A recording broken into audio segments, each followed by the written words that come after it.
What's up everyone, welcome back to more Reddit stories about entitled people, Karens, and all that kind of stuff. So be sure to subscribe for more Reddit content if you haven't already, and let's get into today's stories.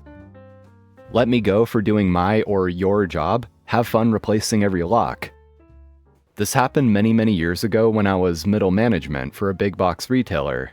I oversaw a few departments for this particular store, and was what they considered a key-carrying manager.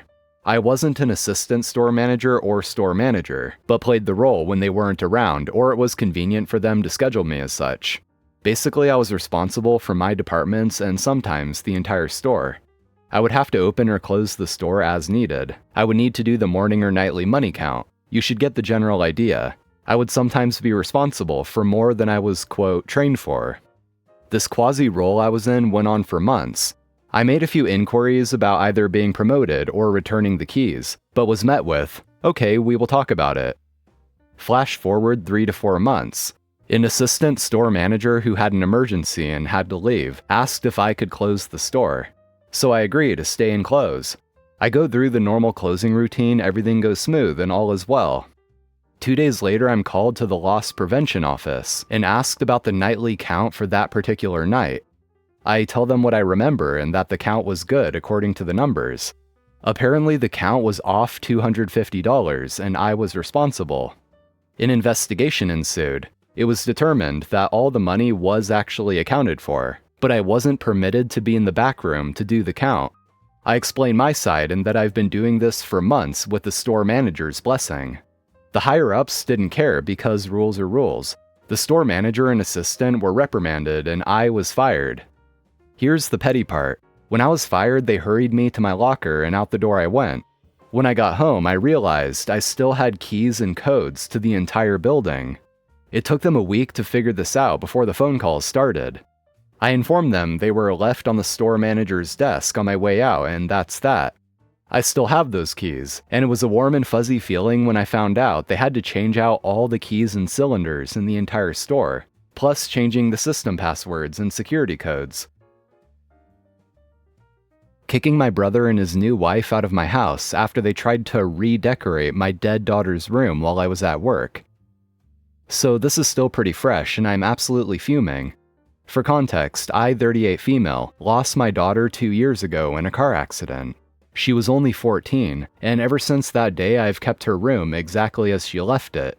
I don't go in there often, but just knowing that it's there, untouched, brings me comfort. It's like having a piece of her still with me. Her posters, her art supplies, her clothes, all of it is still there. I can't bring myself to change it. Now fast forward to a few months ago. My brother, 34, and his new wife, 29, had some financial issues after blowing a ton of money on a ridiculous, extravagant wedding. They asked if they could stay with me while they saved up for a place. Even though I wasn't thrilled about it, I agreed because, well, family, right? At first, things were fine, until recently. I noticed my sister-in-law making comments about how I shouldn't keep a shrine, and how it's time to move on. I ignored her because frankly, it's none of her damn business how I grieve my child. My brother mostly stayed quiet, but I could tell she was getting into his ear. Anyway, I came home from work last week to a literal nightmare. I walked into my daughter's room, and I kid you not, they had taken down all her posters, boxed up her stuff, and had started repainting the walls a hideous beige. They had moved in a bunch of generic furniture, hung up new curtains, and were apparently turning it into a guest room. I lost it, screaming, crying, the whole thing. I asked them what the hell they were thinking, and their response? My sister-in-law had the nerve to tell me they did it as a favor to help me move on because it was unhealthy for me to keep the room as it was. I was shaking with rage. I told them to pack their stuff and get the hell out of my house immediately. My brother tried to calm me down, saying they meant well and were only trying to help me let go. He even tried to make me feel guilty by saying they had nowhere else to go right now, as if that would make me suddenly forgive them for destroying the last piece of my daughter I had left. I told them I didn't care and that they had crossed an unforgivable line. Now my whole family is divided. My parents think I overreacted and say I'm being heartless for kicking them out. They keep saying they were just trying to help, they didn't mean any harm, and that I'm being too harsh because people grieve differently. They're even suggesting I apologize and let them move back in. My brother is still texting me, asking me to reconsider, saying they're in a tough spot, but all I see when I look at him is betrayal. So am I the asshole for kicking them out and refusing to even consider letting them back in after what they did? Absolutely not, OP, you're not the asshole at all. And honestly, shame on your parents for even thinking that you should be the one apologizing. Even if your brother and his wife thought they were trying to help, it's still not their place at all to go ahead and just do something like that without your permission.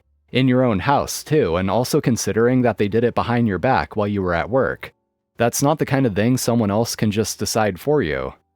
And also in terms of how your sister-in-law called the room a shrine and how you weren't moving on, let's consider the fact that in some cultures it's actually normal to keep an actual shrine dedicated to passed away family members in their homes. So just because someone has a shrine or a memento or whatever you want to call it, it doesn't necessarily mean that someone is grieving in an unhealthy way or not moving on. So they should be the one apologizing to you and not the other way around. And if after all this they still can't see how what they did was wrong, then honestly kicking them out was a good choice. It's not worth risking getting shot over a parking ticket. This all started because I was bored earlier this week. I was in a cross-sectional meeting about an important but highly complex subject that involved people from the government, local authorities, health, and the charity sector. As is so often the case in a meeting like this, lots of rabbit holes were delved down and very little was being achieved. It was also being held at the government's main building, so it is either freezing or, in this case, as they had put the heating on, boiling, so it was hard to concentrate. A hiatus was called, and I took this as an excuse to go and check if I had enough time on my parking, which really means I'm going to nip off site to have a cigarette. As an aside, I have quit 3 times this year. It's going really well. So I dutifully did go and check on my car, wandered back across the street and lit a cigarette. This was probably a mistake as a young angry man came marching towards me. He said, "What's your problem? I was only here for a minute. I was only dropping something off." "I didn't do nothing to nobody," I said. "I want you to get on your damn machine and cancel it right now." "I didn't do nothing to nobody," I told him again. It seems he got a parking ticket and thinks I'm the one who wrote it. Now, I have to say I probably wasn't helping the situation.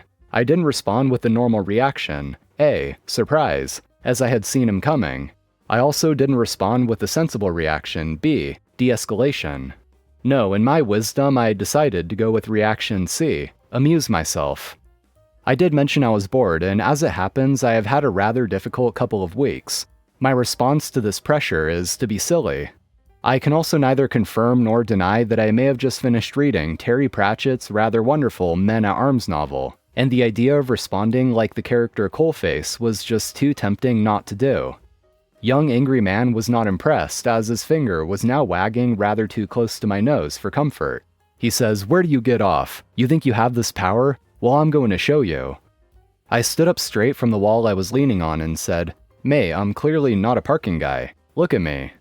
Aside, traffic wardens in this area tend to wear a hat with traffic warden on them. Also a vest with the same information, and probably most importantly, they have a ticket machine somewhere on their person. I, on the other hand, was in a fairly nice charcoal suit with a lilac shirt, and definitely didn't have the said ticket machine on my person. The guy says, "Yeah, you are. I saw you checking out that car across the street." Which was true. He had. It was just my car. And I say, "Bud, that's my car. I was checking for a ticket." He says, "No, you have to sort this out now." "I can't, I'm sorry, I have to go to my meeting," I told him. Which, while flicking away the butt of my cigarette, I did. I rather more briskly walked the 20 steps towards the entrance, and flashed my visitor card at the guards who waved me by. Just as I started to think that was quite funny, I hear, "Get down on the ground now," said a guard. There was a scurry of boots as I turned. The young angry man was now about 10 feet past the security checkpoint of the site, with 2 rifles aimed directly at him. He slowly got to his knees and instinctively threw his hands behind his head. I hadn't noticed, or perhaps chosen not to notice, that the young angry man had decided to follow me, presumably to continue to contest his situation that I couldn't fix. I stared at the situation, but then got the head nod from the guard, so I turned heel and went back to my meeting. An hour or so of an unproductive, stifling meeting later, I had a rather embarrassed admin aide waiting for me. She asked extremely politely if I would mind following her, as I was led into the depths of this governmental building. As we turned the final corner, I realized why I was there. The young angry man was now the young terrified man, in a holding area marshaled by more armed guards. I was immediately met by the chief of security, who I happen to know quite well. He said, "OP, sorry to bother you, but this young man claims you gave him a parking ticket, and that is why he was following you in here." I say, "Sort of. He seems to think I can give parking tickets." "Are you serious?" asked the chief of security. "Apparently I give off traffic warden vibes," I said. "So he is telling the truth," said chief of security. "Within reason," I said. "Okay, we'll process him." Then we shared some niceties about family, people we know, etc., and I headed off to the next thing to do that day. On this rare occasion, I can actually tell you the fate of the young man. He was let go with a severe warning not to trespass on government property again, escorted to his vehicle, and strongly suggested they would rather not see him ever again. So he didn't have anything worse happen to him than lose a few hours, still have a parking ticket, and I shall quote this, "probably need a change of underwear." Still, had he got much further, it could have been far worse, so maybe he'll learn to be a bit more observant. I certainly know I will. Park and handicap illegally, pay $2,000. I used to live in an apartment complex, and this asshat of a guy would park in handicap parking in his luxury SUV while using his old grandmother's handicap tag.